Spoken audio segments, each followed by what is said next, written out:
Hello, friends of Tangled Hearts. Welcome to our channel, where stories of love and passion unfold. Let's begin our exciting journey into the world of human relationships. This story happened a month ago when our group of 3 families went on a nature trip, taking our children with us. We have been friends since college, and most of us were of the same age, except for 2 wives, who were younger than their husbands. My name is Sandra, and I went on this trip with my husband Gene and our 8-year-old twins. One couple had a 7-year-old daughter, and the other had 2 sons, aged 7 and 8 respectively. In general, our vacation group was well chosen. I had been eyeing Tom, who I had liked since our college days. However, when we met, he was already in a relationship with his wife, and I had to come to terms with that. Later, I met my husband, and my desires gradually faded away, amidst new emotions. And later, in the routine of family life, such memories only resurfaced during similar trips. It was during these trips, accompanied by our children, that I could communicate more closely with him, albeit in public, so as not to arouse suspicion from my husband. By that time, the feelings between my husband and me had cooled down after many years of domestic issues. He stopped taking care of himself, unlike the man I met 10 years ago, who still looked great and dressed stylishly. I admit that it's partly his wife's credit and partly the result of work demands. He holds a high position in the local company and earns well, which sets him apart from my husband, for whom such success is unattainable. Nevertheless, there is a great interest in this man. The camping site was quite large, so I never missed a chance to at least flirt or converse with him, although I tried to do it discreetly. This vacation trip completely changed everything. Upon arrival, we set up tents, as is customary. On any vacation, started grilling meat and enjoyed drinks. The children were playing on the side, covered with blankets, so as not to disturb each other. In a state of alcohol intoxication, in the glow of the campfire, my college friend's husband seemed even more attractive than usual, especially since we had all had quite a few drinks and gradually began to doze off in place. My husband suggested that I go to sleep, but I said I would sit by the campfire for a little while longer. He agreed and helped our friends put all the children to bed before heading to our own tent. When the campfire area was empty, my desire grew stronger. I could see that Tom was thinking the same and wasn't in a hurry to leave. He only lingered for a moment to escort his wife to their tent, as she had overindulged in alcohol that evening, although it was not her usual habit. In the middle of the night, we were alone when everyone else succumbed to the effects of the long journey and alcohol. I suggested he sit next to me on the blanket, and he gladly agreed. He began complimenting me, confessing that he had dreamed of me his whole life and that I was much more beautiful than his wife. I was already enchanted and ready to believe anything, especially since he had always seemed attractive to me. I simply surrendered. It was quite a romantic scene in the forest by the campfire. However, that was only until we had witnesses.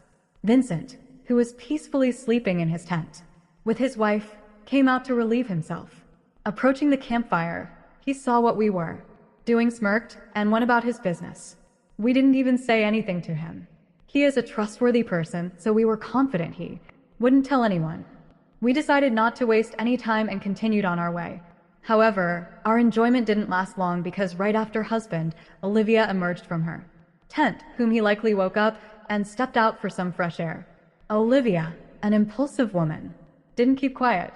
She had the sense not to shout and wake our children, and for that we were grateful to her. In short, she burst into the tent and began muttering something to my husband about betrayal. He immediately jumped up, still groggy and annoyed at being awakened, clearly not understanding the seriousness of the situation. Meanwhile, Tom and I had already come to our senses. Olivia continued her tirade after she made sure my husband was now aware. She called for Inna and tried to pull her out of the tent, but her efforts were in vain. She was too drunk and couldn't respond coherently to attempts to wake her. Perhaps it was for the best. We could explain everything to her more clearly when she woke up, with a clearer head. When my husband realized that Olivia was not lying, he immediately approached Tom and gave him a good punch in the face. He grabbed me by the hair and dragged me into the tent. None of us, the guilty parties, attempted to justify our actions. It was already clear that we couldn't go on living as we had before. In general, I quietly asked him not to shout at me, so the children wouldn't wake up. He didn't shout, just sat down beside me, buried his head in his hands, and began to speak. He listed to me various insults and regrets for so many lost years. I didn't care anymore, I only now realized that I had tempted him. But I should have done it much earlier when Tom and his future wife had just started dating.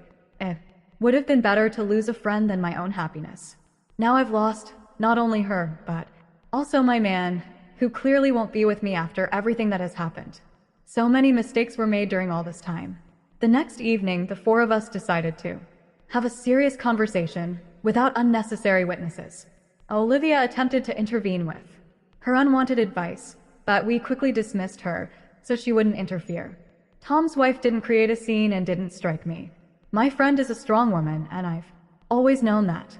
The situation was utterly insane, and none of us knew what to do. We just stared at each other blankly, hurt and silent, not mentioning divorce. In the end, we decided to officially get divorced, and each of us would lead our own lives. After what happened, pretending to be a normal family was not an option for any of us. We chose to maintain appearances for the sake of the children, no matter what our personal relationships were like. We love our children very much. I know that neither my husband nor my friend will forgive me, but since I now have a chance to build the relationship I've always dreamed of, I decided not to let it slip away. After our return, my husband and I lived as neighbors, and I tried to maintain communication with Tom. I even invited him on a date, during which he honestly confessed that he could no longer lie to me, and had to admit that he was cheating on his wife, not for the first time, always following the same pattern which had worked with me as well. My heart was completely shattered. I lost everything dear to me in an instant. Only the children remained from the man who now hates me for my betrayal. Only after that could I realize how much pain I had caused him. He had truly been my support and anchor all these years, and I traded him for a cheap affair. That day, I came home and tearfully begged my husband to forgive me for what had happened between us. I told him I would do everything to salvage our relationship and that I had realized my mistake. He honestly said he still loved me, but was unlikely to be able to forgive what I had done to him. What a terrible mistake I made, betraying such a close and dear person. All I can do now is hope that time will heal.